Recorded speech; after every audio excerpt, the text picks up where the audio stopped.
Hi, everyone. Welcome to Chicory's virtual panel on how specialty brands are dominating in the new normal.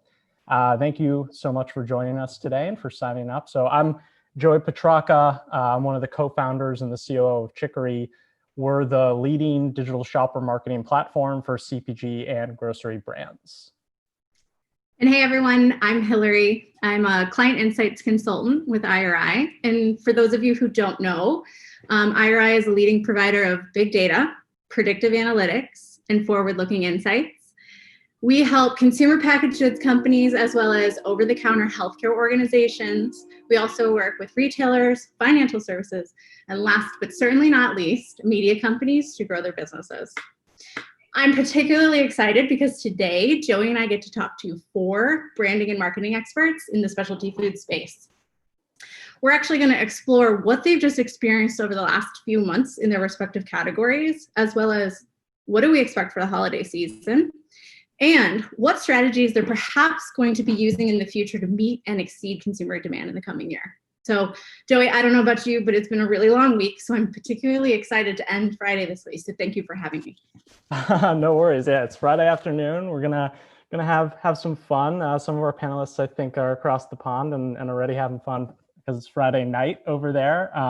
So we're gonna introduce our speakers kind of one by one, and then we're gonna get into some questions and dig into things. So first, I wanted to welcome Erin Dress. She's the Director of Retail Marketing at Impossible Foods. Great, nice to meet you all virtually. So retail marketing is defined as in contrast to food services marketing. So you can think I sell raw product to home chefs and want to inspire people with recipes. So of course, Chicory has been a great partner for us, and we've tested and learned and scaled our efforts there. I joined Impossible most recently from Unilever, where I did both brand marketing, sales, and e-commerce omnichannel experience. And I've worked at tech and media companies as well. Wonderful. Welcome, Erin. Thank you. We also have John Pettigourakis, Director of Growth at Banza. Welcome, John. Hi, thank you. Yeah, you can call me by my last name exclusively, actually. I demand it. Nice to meet you all. I am, as Hillary mentioned, here on behalf of Banza. Very excited to be here. We are a chickpea-based food company. We make pasta. You might know us by our pasta, which you've probably seen in the aisle, bright orange box. We actually just recently launched a pizza, which we're very excited about. Our mission is to increase the consumption of legumes in people's diets by translating them into classic foods that people know and love. I'm our Director of Growth, which means I focus a lot on paid media and e-commerce specifically. And I come by way of actually tech as well. I was at Google previously. Awesome. Thanks, John.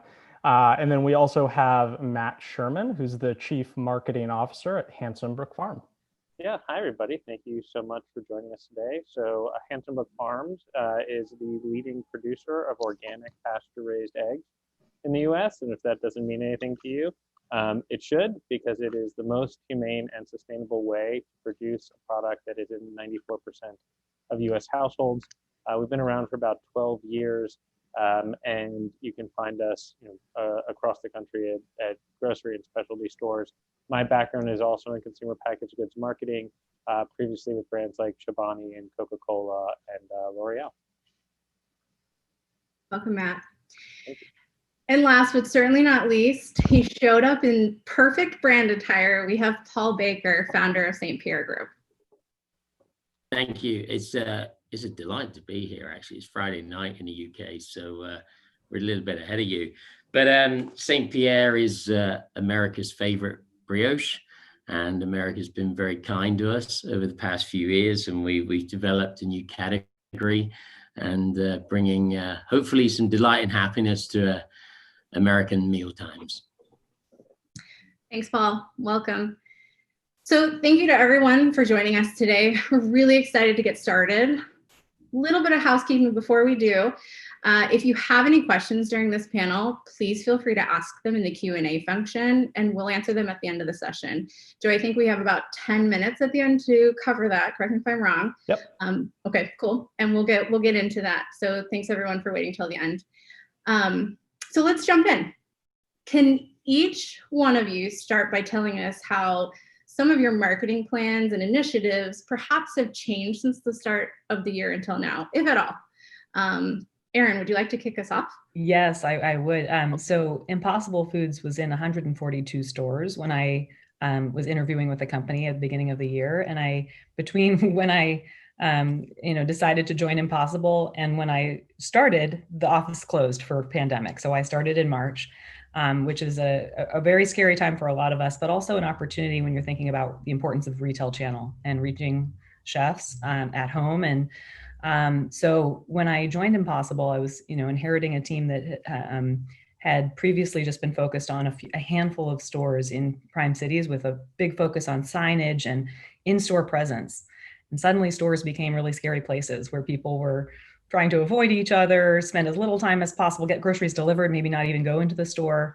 And my background in coming from that omnichannel team at Unilever was perfect for helping me say, we need to prioritize omnichannel. Even without the pandemic, I would have said, where's our Instacart budget? Where's our e-commerce search and acquisition budget for thinking about reaching shoppers, not just in store with that high impact stuff that I know the CEOs and folks tend to like, but also the less sexy but very effective kind of digital marketing and influencing the shopper on their pre-shop journey. So those have been some of our big shifts. So we were one of the first people to be on Instacart's search platform when they launched their new search platform, not just category, but search terms. And we've been able to scale that really successfully as well. And we continue to kind of test and learn with a variety of vendors that help us touch all of those different points on the shopper journey, not just in store. Excellent.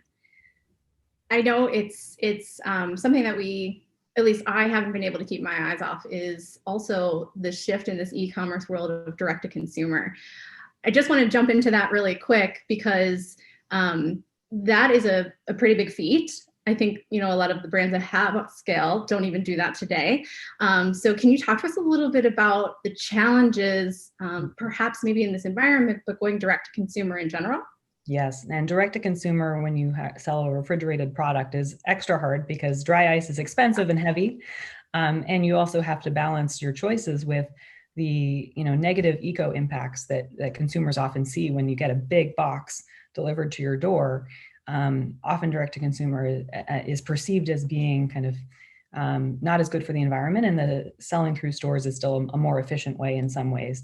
Mm-hmm. So there's a lot of different implications for direct to consumer, but our main goal at Impossible Foods is around driving accessibility of plant-based delicious meat that meat lovers will love, and targeting that behavior change. We're not trying to steal share from plant-based competitors. That's not our game. Our competition is the cow. We've been clear about that from the start. And so before we were broadly distributed in retail, and we're now in over 13,000 doors, part of our goal was to say we want to be in all of the states, and we want to have that accessibility. So we set up a direct-to-consumer experience. That was one of the first things that I worked on as well. We launched probably about 4 months ago now. And it's an interesting channel because you get so much data when you talk directly to your consumers, and few brands have the chance to do that. I know I've worked on a lot of brands at Unilever that tried and failed at the direct-to-consumer model, but you have to understand, how is it incremental to retail, and what are some of your goals in that channel? And so definitely, direct-to-consumer has been another way for us to drive that accessibility of the plant-based vision for the future. And we continue to innovate and think about how we reach some of our most loyal consumers who value that convenience and that special brand experience that you can get when you get an Impossible box shipped to your door. So that's how we're starting to think about continuing to evolve the DTC experience. Yeah. Cool. And just out of curiosity, for me, and I think maybe everyone on the phone, is there a particular area that we can try that? Is there a particular area? Yeah. Yes, the impossiblefoods.com/buy. Okay. So on the web, so it's on our website, but I think we want to reach consumers wherever they are and whatever is convenient for them. So if you're thinking about making DTC your sole channel, that's probably not the right strategy, and certainly not given our margins, and the environmental impact of e-commerce is negative wherever you are. So I think a lot of consumers prefer to still go to the store or to go through something like an Instacart where you do get cold chain delivery, or even Imperfect Foods. And some of these e-com or meal kit partners that we've worked with are another great way of getting into people's homes, but in a more assorted basket of full meal solutions, not just one ingredient. So we want to be there for consumers however they want to find us. And, we're still, figuring out how big do we want to scale DTC, because it is expensive to acquire consumers there. And you're asking people to buy a high value when you think about offering free shipping. So, it's always going to be an area of test and learn for us, I think, but it's not our intent to make DTC the majority of our sales. We still want to work with our grocery partners and all of that as well. So it's about the total ecosystem. Great. Yeah, wonderful. Paul, what about you? So interested to hear about your perspective from the UK. It's interesting because one of the things that I noted on this panel, that we've got three panelists who are from very new entrants to very dynamic markets that are developing very quickly and probably at a future of industry and food consumption. And I'm coming from a background of a very traditional product, which is bread and bakery. So it's quite a different story for us, really. What we found during the pandemic is as with a recession or a time of crisis, people retreat to what they know. And let's face it, this is a really testing time for anybody anywhere in the world. We've been very, very fortunate. People have retreated to carbohydrates. We do very nice carbohydrates in the sense of brioche. So we've been very fortunate, but the way that we have to communicate to our consumers is changing. Retailers have been put under immense pressure in terms of what they've had to adapt to allow their guests to come into stores. And I think they've done an incredible job in a very, very difficult scenario. We've had to, we can't come to America right now. My team can't come to America to do what we do. So that's very challenging as well. But we've risen to that challenge, and I've been able to recruit 30 people to our business. We've doubled our team during the pandemic. And to Erin's point, we're recruiting to different areas that we didn't expect to be recruiting to. And as I speak, there's literally a team outside filming in our office inserts for customer presentations because we can't see customers anymore.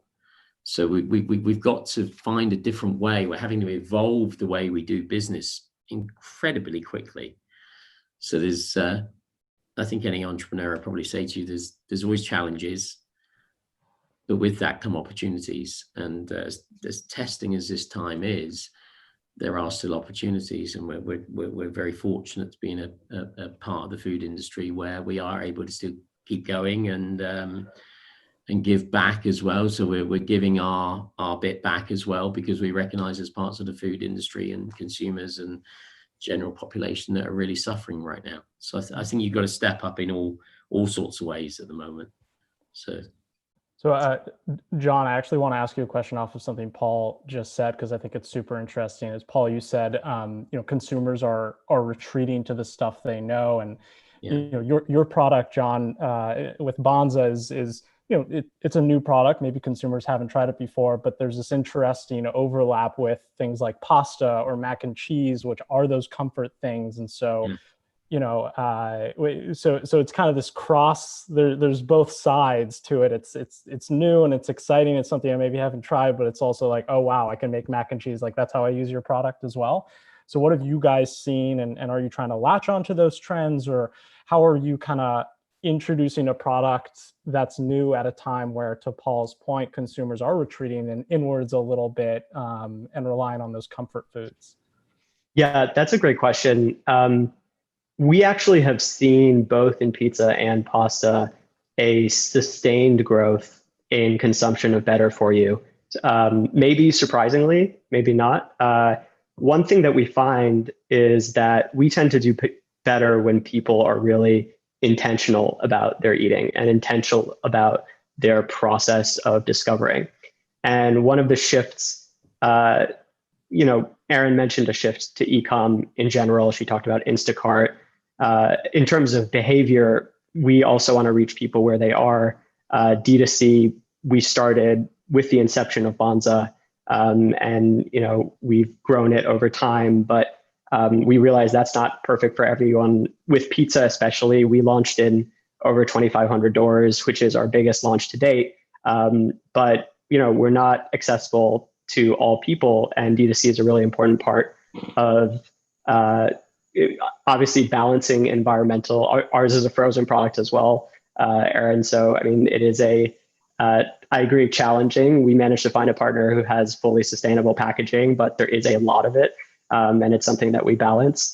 To answer your question, Joey, when I talk about intentional eating and you've mentioned people retreating to other behavior, we've actually found that people are, with more time and more focus on grocery, and Chicory, I think, has validated this, turning to e-com for both inspiration, but also education. And one of the surprising, in a good way, surprising things that we've found is really high awareness of Banza, because I think our packaging is so bright and people really notice it. So wherever we can, when people shift to e-com, their heuristics of shopping kind of change. They're no longer going in the grocery store and doing the same thing that they always did, walking through the same aisles. There's infinite permutations of aisles. There are different ways that you can search. You can go by category. And so for us, we find that people actually become more intentional and consider more alternatives rather than thinking about, I'm just going to get the thing that I always get muscle memory wise. And e-com has been an excellent vehicle. Over 20% of our customers discover us on e-com. That's one of the important things about D2C. People can look for us online, see that we've got a great review base, and use that as information that tells them a lot more than when they're just in the aisle. So in a nutshell, we actually have found that because people are thinking a lot more and actually reevaluating their decision-making, we resonate more because we're fitting into their exploration and just betterment in their food consumption and buying. Have you seen a connection between that customer discovery online? You said 20% of your customers discover you on e-com, like that discovery process and e-commerce as a channel, and ultimately like when consumers walk into a store and purchase. And how do you guys, Erin, you were talking about something similar, right, with omni-channel marketing. How are you guys assessing that or figuring out, like, is that true? How does that work? Like, how do you think about that? Because it feels like there's a big data problem there. So how are you guys approaching that? And anyone else also feel free to chime in. I think it's a really interesting question. I'll say something quickly and let other folks talk. We are looking at it over time. And I think one of the places where we'll find most interesting is and it's not just e-com in terms of discovering us online, it's social. We talked about inspiration. We have a great social following. We, as people are looking for more recipes, they are getting more and more creative and tagging us and showing off what they can make, which helps inspire others to try.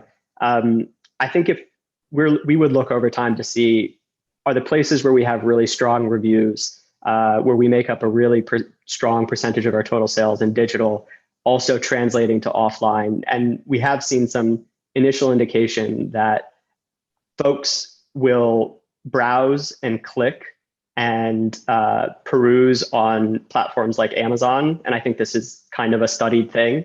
And then go and make a purchase in their grocery store if D2C, for example, is not the right place for them. Yeah, I would agree. And to add on to that, it's particularly hard when you're a fast growing brand to know sales lift versus, growth trend sometimes. And so we specifically, when it comes to Chicory, are working with Kroger as a a retailer where you get better data and you can have a better omni-channel read of impact. Yep. So definitely, you know, focusing on following the data, where we get data from previous lives, you know, just when you have more stable brands, you have really stable plans year over year. Find those brands where there aren't big changes in distribution or media plans, like we did with, you know, Q-tips. We were able to look at what's the impact of when we turn on digital media, search and display, how much of the units are driven in store versus online. And the numbers were surprising. On the 3 brands that we were able to test, you know, we saw 90% of the units lift happening in store. So you think that the e-com number is the one you're driving, and you think that's the more measurable one, and it is the more measurable one probably, but so understanding what that ratio is that you can say based on online traceable, and does it vary by category? So that's the kind of thing we're hoping to learn with some of our upcoming tests. And the good news is more retailers are launching that type of omni-channel attribution too, which is definitely helps. I think there's a risk with e-commerce is that we all agree that e-commerce is definitely, you know, the future. We've been investing in more social media influencers, shopper marketing, Chicory, iBotter, etc. That said, I think the risk here is consumer lethargy with online, because at the moment we all spend a disproportionate amount of time online, as evidenced on a Friday evening tonight. As much as it's an opportunity, it's a threat. So I don't think the bricks and mortar experience is going to go away. I think you've still got to delight consumers, because there's a certain amount of lethargy now with being online. In fact, I think what could happen is after the pandemic has calmed down, there might be a reaction where people will say, we've spent enough time online, we need to reconnect with people. And that's where I think bricks and mortar come back in. So I don't think you can ignore bricks and mortar, but online is clearly advanced, and it's finding the sweet spot between the two now. We've certainly invested more in social media, more in influencer engagement in the past 9 months, and indeed how we present to our customers and present our business. Where, you know, we're doing things we never thought we would do 9 months ago, and I think that's an interesting dynamic. I don't think it's all about piling into e-commerce, because that's the future. It's actually it's going to be an evolution, and that evolution will take time. I would jump in and agree with that in large part because eggs are really hard to ship. So if you have ever tried to mail somebody a dozen eggs, you will know that they're most likely to arrive pre-scrambled. So, you know, when we think about e-commerce, you know, we really think about the click and collect aspects and the complementary aspects with our major retailers. With Instacart, we also jumped in very quickly on Instacart. And then rethinking our entire in-store experience, we actually rebranded. We were actually set to launch a full rebrand and an entire new product line at Expo West this spring in early March. And when Expo was canceled, we ended up pushing back the new product line into first quarter of next year. But we had already we were pod committed on our core brand product line. So we repackaged and rebranded in the middle of April, sort of in the middle of this pandemic, and trying to use some of those additional e-commerce outlets, whether it's through Chicory or through Instacart, or was critical in actually showing consumers this new package in context and this new brand in context, because it wasn't like they were going through the store and slowly watching, you know, the old inventory sell out and the new one come in, or that we could even get into the store and merchandise to say, you know, same great eggs, new look. And so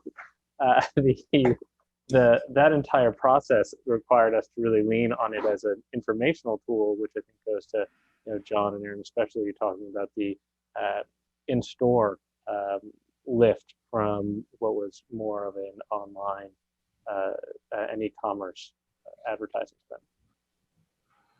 You bring up an important topic that actually I'd love to stay on with you, and that's in regards to innovation. So you talked about the rebranding that you went through in April. We saw a lot of retailers and their brand partners or vendors of retail pull back on innovation this year and really lean in on the core business.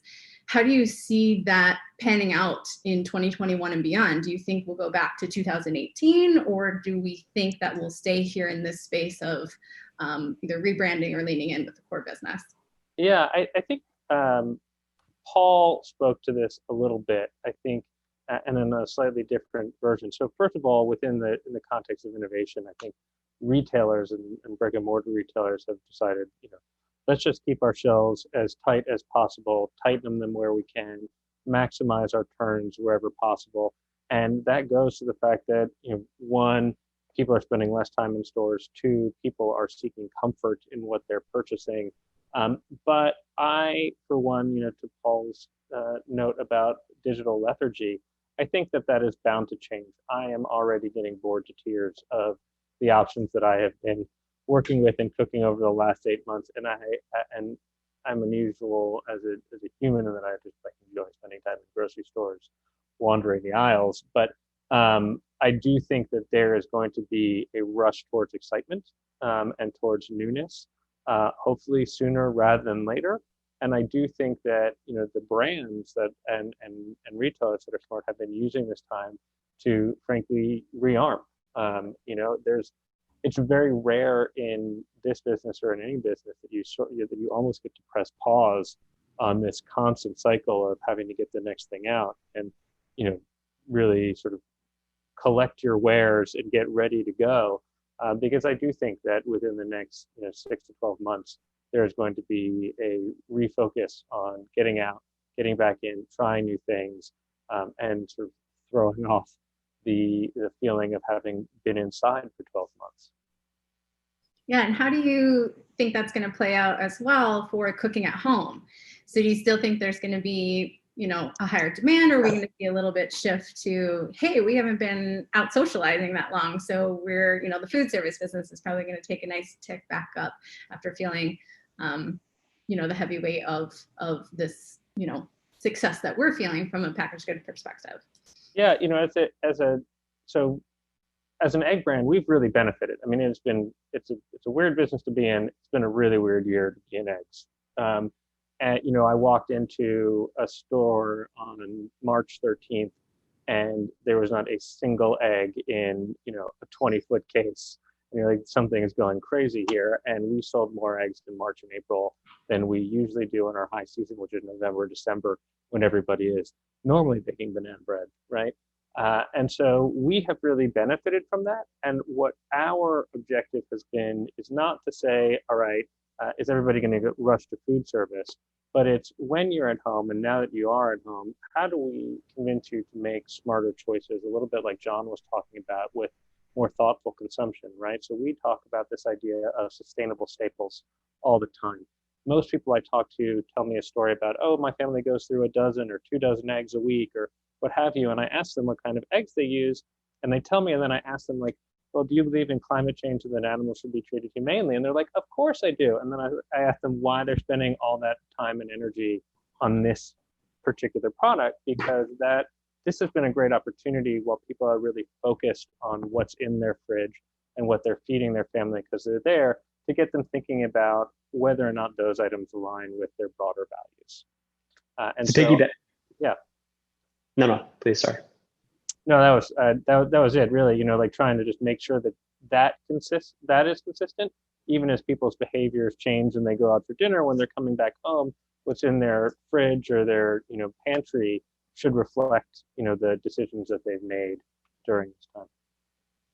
Yeah, just to piggyback off that, we've seen some indication that, per Paul's point, novelty of e-com itself will wear off. And I think the thing that I said before around people's openness to making new choices and new decisions, although we've seen it a lot as people transition onto the platforms, one of the interesting things about it is it has the potential to become even more automated in the sense of we have seen, for example, a doubling in our Instacart sales that are coming from people adding to cart items that they've added before. And we've seen indication that when we get in that first cart, as Matt is talking about, creating that first touch point with someone as they're developing this new behavior, customers tend to spend more over time on e-com. And so for the things that are pantry staples, especially where there might not be as much excitement in terms of novelty going back to the grocery store, there are certain things about e-com that will stick around that make people's lives easier. It's important, I think, to Matt's point, talk to them while that's in that initial stage, because I don't think it will continue to be the case over time. Isn't that a great opportunity though, John, to sort of, develop where you are already and actually develop the emerging market, which is e-commerce. You can't, nobody's going to just switch overnight from bricks and mortar to e-commerce. It's an evolution. And I think it presents any company at the moment with an opportunity to maximize where you are and actually start to work out how you're going to pivot into the new world. That's probably a much better situation from a marketing perspective than trying to do one or the other. I think it's giving companies time to adapt and consumers time to adapt. And in between, there's opportunities to excite consumers and to satisfy the existing consumers and bring in new consumers in a new way. So I think all of that's quite exciting for brands, actually, in a period that, let's face it, is very challenging and very difficult. So you still have to navigate that angle as well. So it's I think it's an interesting period in time that we're in. Well, it's an interesting point, and something that I've noticed over the last couple of years is the evolution of where kind of e-commerce sits, particularly at the large CPG companies, how it kind of is traditionally under sales.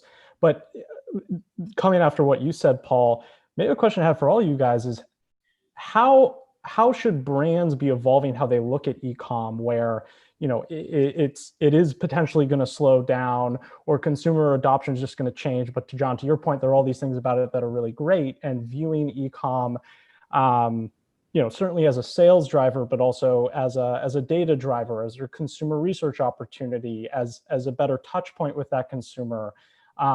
What are maybe the steps that your organizations are taking, or the way that you're changing how maybe a traditional large CPG would look at e-com sales, and maybe slicing and dicing that in a little bit differently? Do any of you guys have some thoughts on that?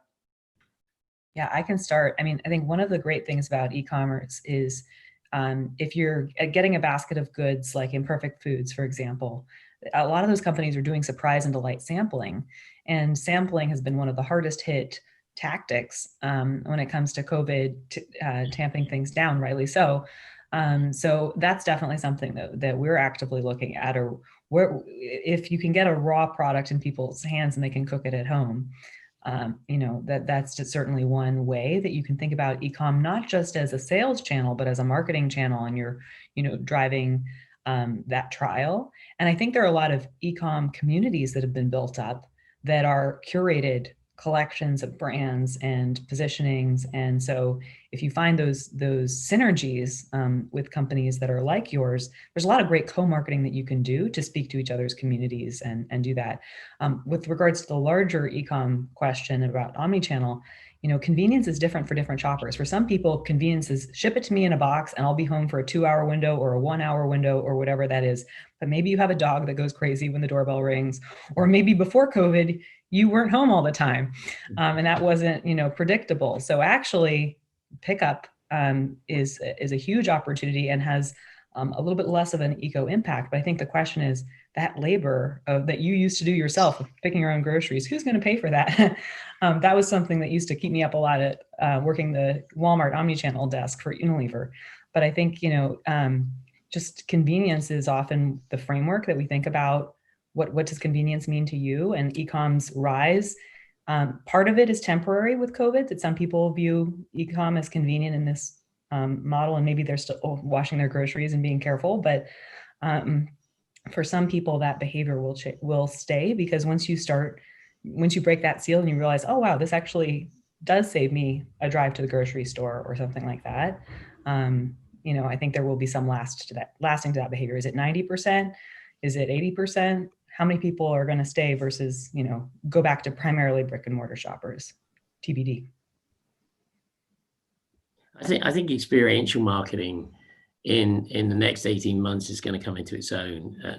We will come out of this. Let's face it, everything passes, and yeah, it's difficult. But I think when that happens, people will want to reconnect. People will want to socialize. People will want to go out. And I think at the moment, all the focus is on e-commerce, D2C, how you leverage that, how you make it work, because we're all locked down, so you can't communicate. But I think that's going to move. And it's great that we're all learning how to harness that now. But I think experiential marketing is going to come into its own in the next 18 months. And I think there'll be a surge with people wanting to reconnect with people and get out and really. Surge is a negative word right now, Paul, at least in the United States. Surge is a negative word. Surge is a negative word right now. I'm looking forward to when surge means positive things, but right now that's how they're talking about coronavirus. So let's try and keep it as positive word. I'm in a lockdown right now.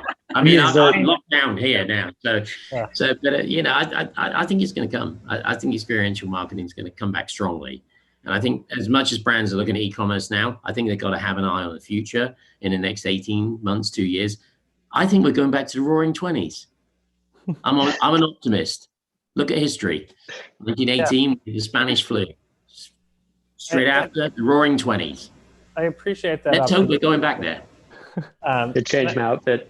Yeah, and I think you're right. I mean, I do think you're right. And I think sort of John, you bring up something that we think about a lot, which was once you're added to cart, and it becomes much more of a fill-in or refill journey, how do you break through? And then subsequently, you tie that into the physical experience of how do you discover new things once sort of the floodgates are open. I think Paul's right. I think, sampling and getting back out there and doing experiential marketing in a meaningful way.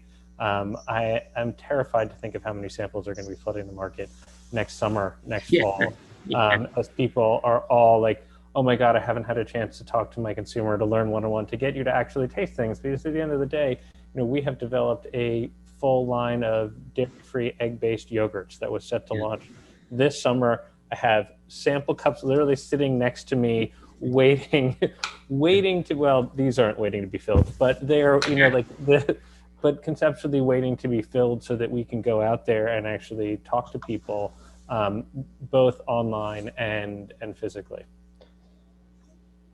Well, much more specifically, guys, at least in the US, we're less than 2 weeks away from Thanksgiving, which traditionally is the biggest, for us and the data that we look at Chicory, right? We see recipe trends and e-commerce trends and all these things. And Thanksgiving is always the biggest day, although we did have a day in March of this year that was bigger than Thanksgiving in 2019, which was kind of crazy and driven by COVID, obviously. But, less than 2 weeks away from that big day, we're right, in the holidays, basically, like, what's changed? What's going to be different, this year? How have your marketing plans changed? It's probably too late to change anything now, but what should we expect to see either online or in store as we head into, the big prep weekend next weekend? Go ahead. Who wants to go? All you, Paul. First. Well, look, we can't get together, can we? But it's still about sharing. It's still about family. So very much our messaging is what's important. It is connecting with your family and friends. We can't do it the normal way. It doesn't mean that you can't share with your friends and your family. We just need through a different medium. We're very much about elevating your meal. So, perhaps the normal Thanksgiving meal that you would have with your friends and family, they're not there. So at least treat yourselves. At least treat yourselves and look after your loved ones and make it the best you can. Because that's all we can do right now, isn't it? So that's very much our messaging. It's look after yourselves and buy the nicer food. Don't just buy the standard stuff. It's treat yourselves a little bit. You deserve it. There you go, Aaron. Paul keeping it very positive.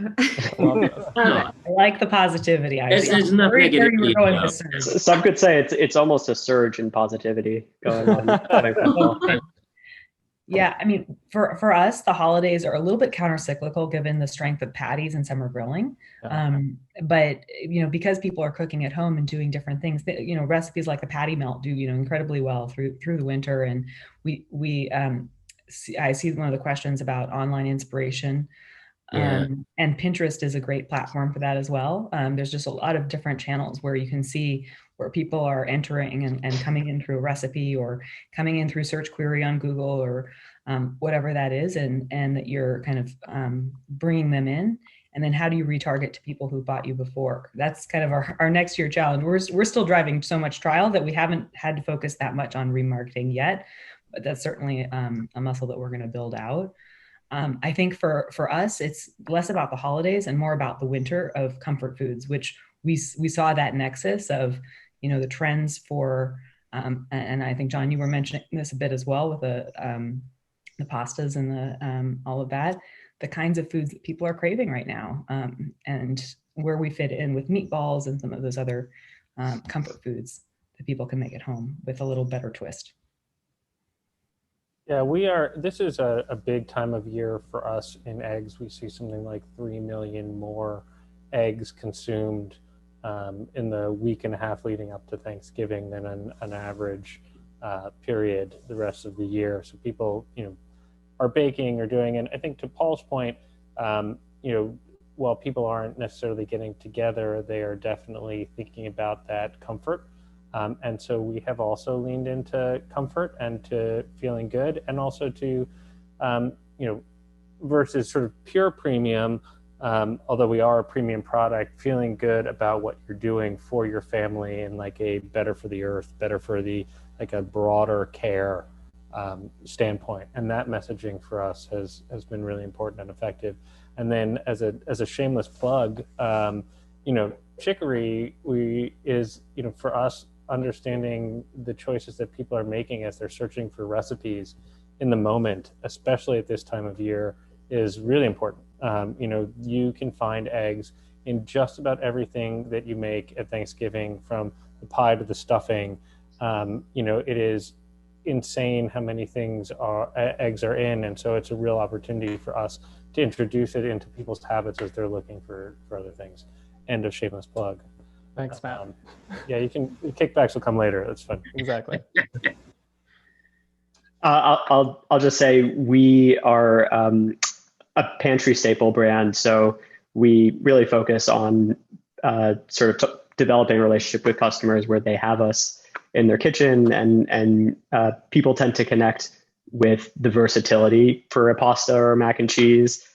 One thing that I think folks have mentioned is going to be happening this year: smaller groups of people, younger folks hosting where they wouldn't have otherwise, fewer hands helping make side dishes or main dishes or whatever. So more inspiration is helpful to people as they're planning, and options that are quicker and easier to create something delicious with not as many steps or complexity. And then the second thing is, similar to, I think, when you saw the first sort of surge in e-com, there is a changing dynamic in the demos of people who are going to be ordering online for the holidays.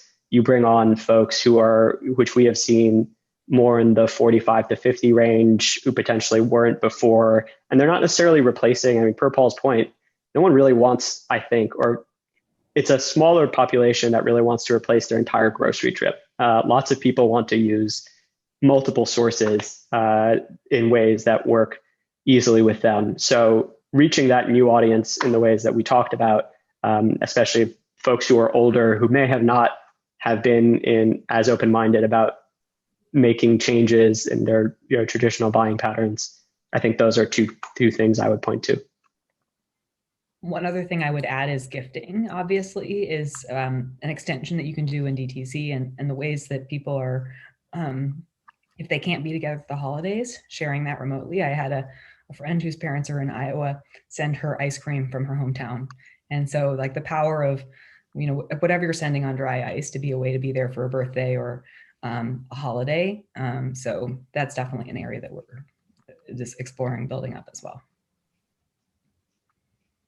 That's a great idea. I know here in Chicago, everyone gets really excited when I send them a Giordano's pizza. You can do that. So keep that in mind, John. Yeah, no, definitely. Pizza. Yeah. I think Banza pizza makes a great compliment for when you're too stuffed.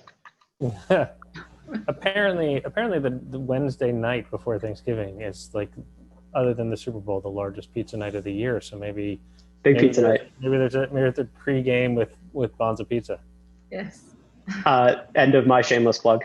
There you go. I think we have about 2 minutes before the Q&A. Is there any advice that each of you would like to give, the attendees on this call, as a closing piece to everything that we've discussed moving into 2021? I know the future is always uncertain. We didn't expect to be here in 2020. So if there's any piece of advice that you guys could give the rest of the brands that perhaps maybe haven't pivoted as quickly or feel like they're benefiting from the environment, any advice you can give to them about speaking to their consumers or keeping hope, almost, I would say, for the future. I think in any time of adversity, there's always opportunity. And you don't want to be, when so many companies and so many people are suffering in a minute, I think you've got to weigh that up as a business owner. You've got to pay it forward. That's very important. That's the first thing to say. But that positivity is really important as a business owner. You've got to convey that through your brand, and you've got to demonstrate that through your brand, and you've got to live it, because that permeates. And if you can permeate that positivity through society, right now we all need that, and it's going to need successful companies like the panelists here and the companies they have to pull us out of this mess. And let's hope the path is brighter days. So I'm an eternal optimist. I'm a pragmatist as well. But there's so much bad news at the minute. I think it's up to people like us to put some good stuff out there and inspire people in the holiday season and say, look, we know it's tough, but come on, have a nice meal with your family and your people around you, the close people who can be with you. It can still be great. Let's not forget that. And maybe it makes us realize some things that really are important in this period. So I think we've got a responsibility to step up at this point in time. And, it's share that optimism. Yeah, I would agree. I think, people are looking for the light at the end of the tunnel and for things that they can do to, one, get to that end of the tunnel a bit faster, but two, that make them feel a little hopeful. When we think about our brand and, I tend to think of this as a sunrise, right? I tend to think of it as something very joyful and optimistic, and trying to communicate that and a little bit lighter, a little bit brighter spirit in the things that we're doing, and bring people along for that ride, because there's plenty of other stuff that is going to be in your face realism of the next 6 to 12 months. And I think, wherever you are, having that optimistic attitude and that positive attitude across channels and tying it together well is going to really help. Thanks, Matt. I think it's a great time also to be empowering your communities and your brand loyalists to whether it's nurturing ratings and reviews and thinking about how that all ties together, or reaching out to communities and the kind of social good programs that you can do when people are struggling. That's something we actively plan as part of our comms and marketing initiatives as well. So I like all the optimism on this call, though. This is good energy to enter the weekend with. Yeah, I totally agree with what everyone has just said. We've talked about a number of tactical things, and at the end of the day, lots of really interesting opportunities to test and learn and be informed. And I think most of all for us, if I had to boil it down, is just be available where people are and show rich information that educates and engages and hopefully delights people.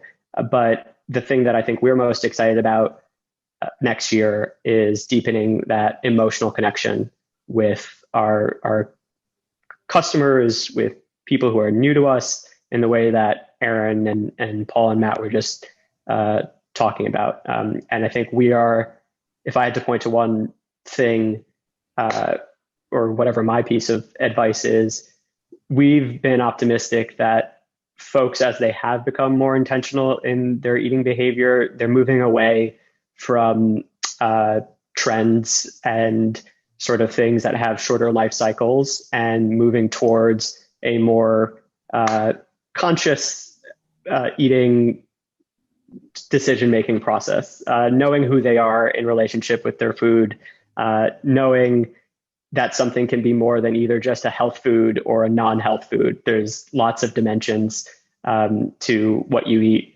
And so it's a great time to talk to people about food, to have emotion in your brand. People previously didn't really consider pasta as a commodity to have tons of emotional. Everyone loves pasta. Not clear that there's as much love for the particular brands.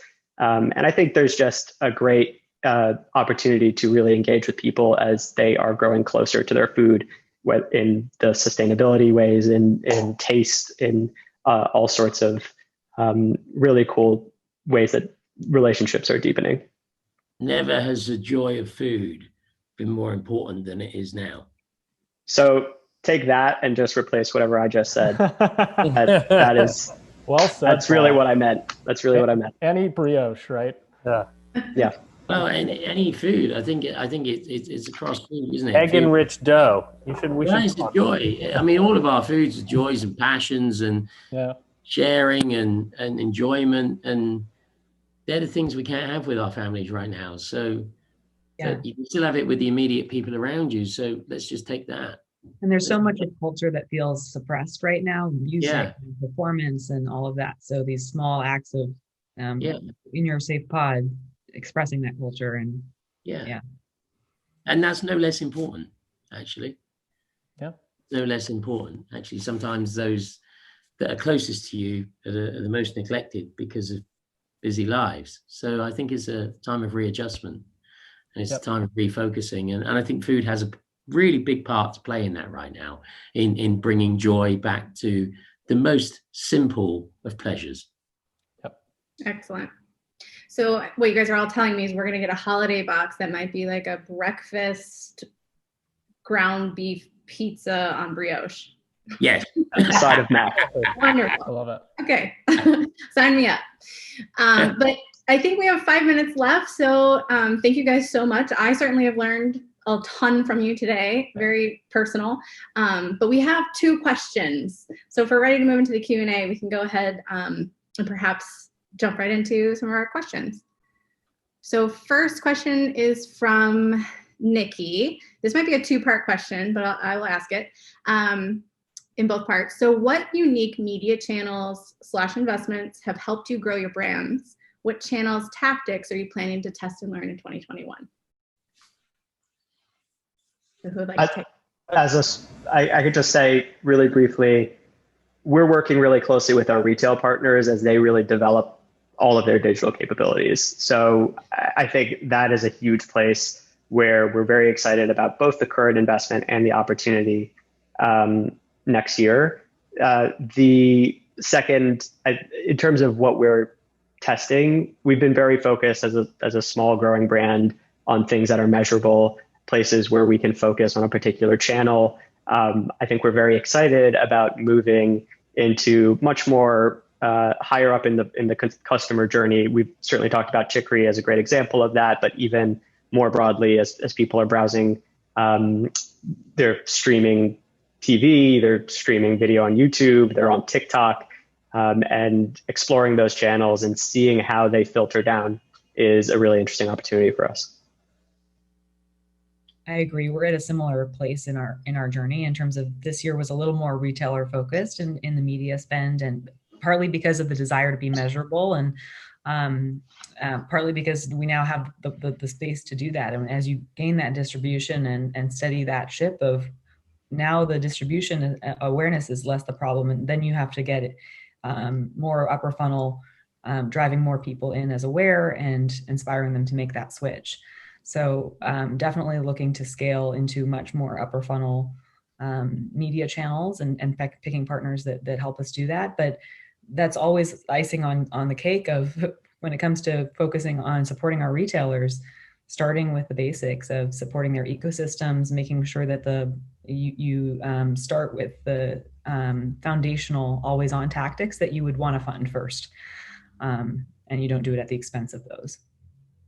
I would say just specifically, Instacart deciding to monetize their data has been the single biggest change in the grocery landscape in the last few months, without a doubt for us. I think that they're the bellwether for a lot of similar, whether they are click and collect or own media properties by other retailers or other Instacart competitors, beginning to understand the power that they now have in this environment. And it certainly worked well for us. I think would behoove other brands to make sure they are there, and they are there early.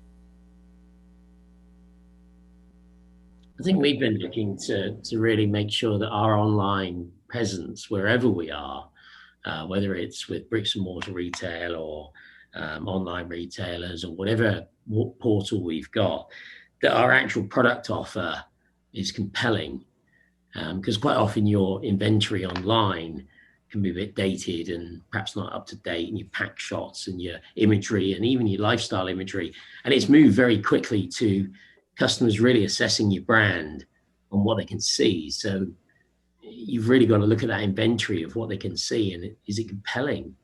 Because they can't go in the shop and look at it and feel it and touch it. So you've really got to make that online offer. So we've been focused on that. We've been making sure that the work we're doing is making sure that and looking at almost the fashion industry and how they put clothes out there, so you can look at a 3D image, and really putting our focus there, whichever online platform we're on.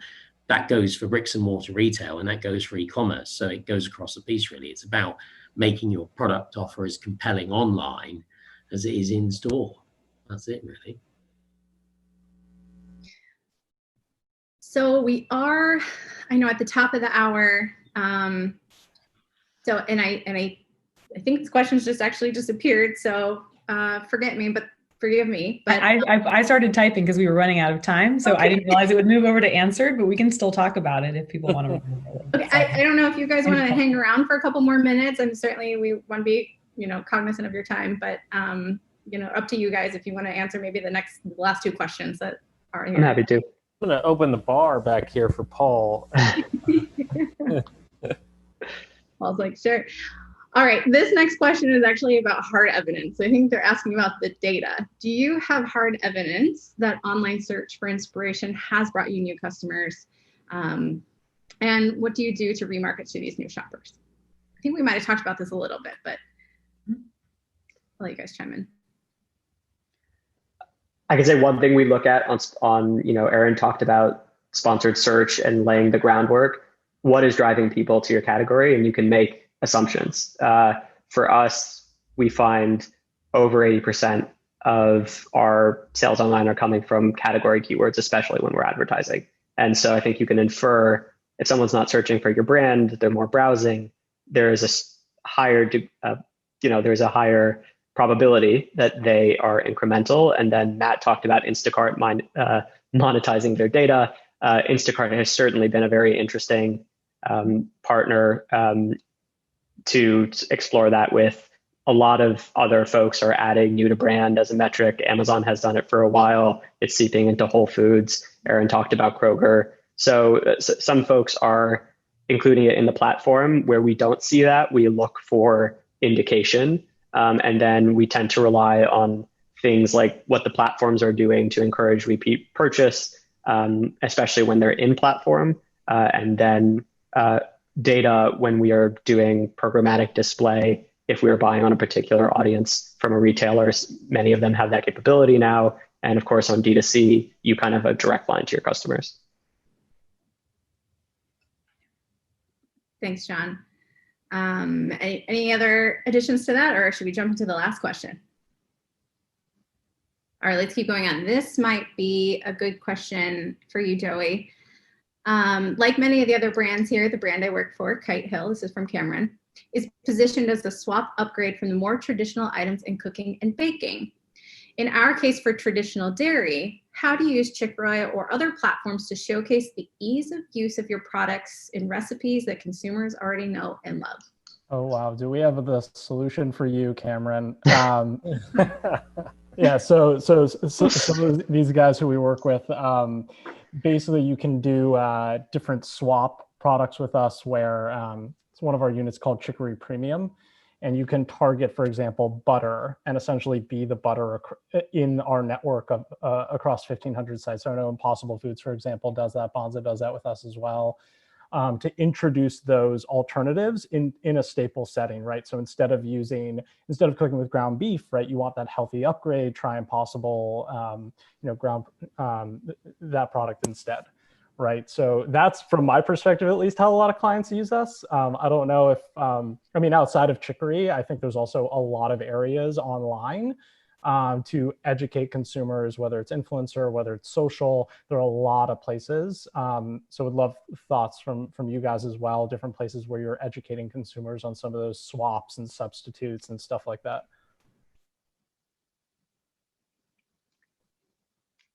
Yeah, it's a continual learning experience where you can start with one strategy for inlines and another strategy for pairing ads or whatnot.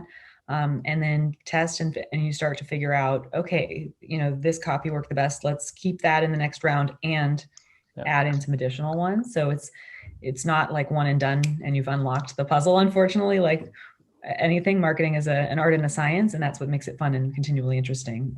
Sorry, John, over to you. No, I fully agree with that. There are, in Ibotta, for example, there are opportunities to target a particular category and just make sure your offer. And again, it comes down to like being seen because people are genuinely curious and genuinely want these better alternatives.